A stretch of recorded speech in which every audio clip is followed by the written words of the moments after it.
« 50 hectares de parterres fleuris dans l'esprit du jardinier Le Nôtre. Parfaitement entretenus, ils ont été redessinés au début du XXe siècle. Nous sommes dans les jardins du Castel Gandolfo et cette section, c'est les jardins à la française. C'était évolué dans les papes Pie XI. Alexandro Conforti connaît parfaitement le domaine. Il accueille chaque jour des visiteurs à qui il raconte l'histoire de ce site doublement millénaire. Domitien, grand empereur romain, était un grand persécuteur de chrétiens. Le paradoxe est que sur les ruines de son palais ont été aménagés les jardins et la résidence du pape.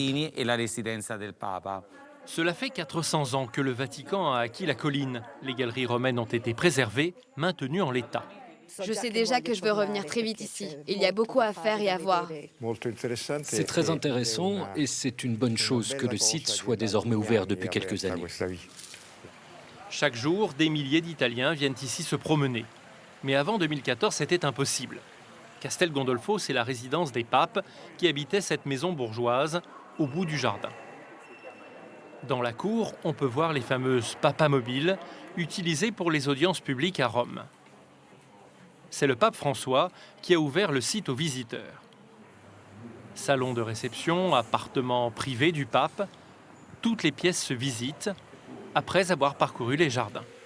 C'est l'endroit où les papes passaient leurs vacances. Et waouh, c'est super. Moi, j'aurais bien aimé être pape. Le jardin, entouré de cyprès et de pins parasols, est un peu plus grand que le vrai Vatican à Rome. Et de tout temps, les papes ont eu leur endroit privilégié. Souvent, ce fut ce petit jardin japonais, tout au bout de la propriété, et sa statue de la Vierge à l'apparence curieusement asiatique. Les papes Saint Jean-Paul II et les papes Benoît, il aimait beaucoup, dans l'après-midi, venir en cette place devant la statue de la Vierge Marie pour prier les rosaires. À Castel Gandolfo, il fait moins chaud que sur les autres collines de Rome, un microclimat connu depuis l'Antiquité. Et souvent, les empereurs se glissaient dans ce souterrain sacré qui descendait en pente douce vers le lac. Le lac est un ancien volcan. Les rives ont été équipées de plages, de clubs de voile. Chaque week-end, les Romains sont très nombreux à passer la journée ici. Exactement en dessous des jardins du pape.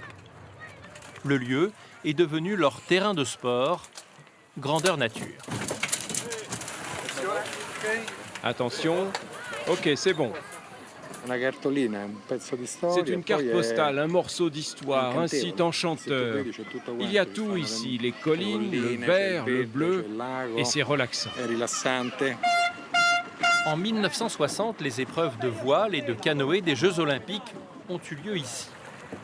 La tradition des régates est restée, mais l'important désormais, c'est surtout de participer. La première fois, on espère d'arriver au moins avant-dernier. À Castel Gandolfo, le vert de la forêt fait ressortir le bleu des eaux. C'est un endroit où se cultive tout à la fois le corps et l'esprit.